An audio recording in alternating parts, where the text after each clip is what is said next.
लोकसभा चुनाव को लेकर कांग्रेस और आम आदमी पार्टी में सीटों के बंटवारे को लेकर दिल्ली में पहली बैठक हुई। बैठक में दिल्ली के अलावा पंजाब में सीटों के बंटवारे पर बातचीत हुई। दोनों दलों के बीच बातचीत करीब 2.5 घंटे तक चली। यह बैठक कांग्रेस नेता मुकुल वासनिक के आवास पर हुई। बैठक के बाद हालांकि सीटों के लेकर कोई औपचारिक घोषणा नहीं हुई। हालांकि सूत्रों के हवाले से खबर आ रही है कि आम आदमी पार्टी की तरफ से कांग्रेस को दिल्ली में 7 में से 3 और पंजाब में 13 में से 6 सीटों पर लड़ने का ऑफर दिया गया है। ऐसे में अब सवाल यह है कि कांग्रेस अरविंद केजरीवाल की पार्टी के इस ऑफर को स्वीकार करेगी या नहीं।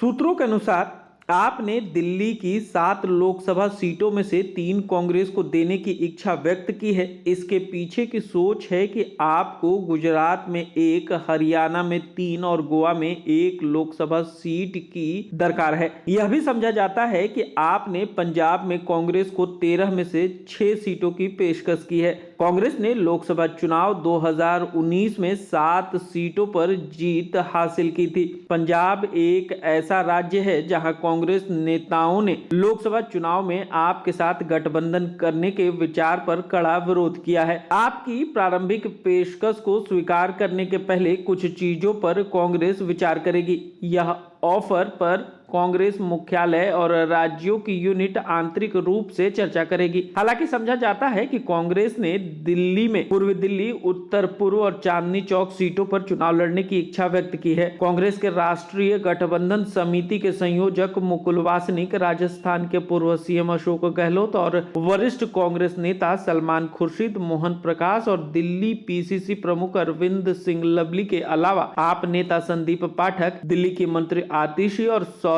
भारद्वाज ने सीट बंटवारे की संभावनाओं पर चर्चा की। कांग्रेस नेता मुकुल वासनिक ने बातचीत के बाद कहा कि हमने सीट बंटवारे और अन्य विषयों पर गहन चर्चा की है। उन्होंने कहा है कि हम कुछ दिनों के बाद फिर मिलेंगे और सीट बंटवारे पर अंतिम चर्चा होगी। वासनिक ने बताया कि हम बाद में सीट बंटवारे की योजना को अंतिम रूप देंगे। हम जोरदार तैयारी के साथ चुनाव मिलकर लड़ेंगे और बीजेपी को हराएंगे। चर्चा के दौरान क्या बात हुई इसका खुलासा करना अभी ठीक नहीं होगा, थोड़ा इंतजार करना होगा। इन्होंने कहा कि हम पहले ही साथ मिलकर चुनाव लड़ने का फैसला कर चुके हैं। कांग्रेस और आप इंडिया ब्लॉक में अहम घटक है। समझा जाता है कि नेता सीट बंटवारे की शर्तों को अंतिम रूप देने के बाद अगले कदम के रूप में करीब समन्वय करने और रणनीतिक प्रबंधन के लिए एक ज्वाइंट वॉर रूम स्थापित करने पर भी सहमत हुए हैं।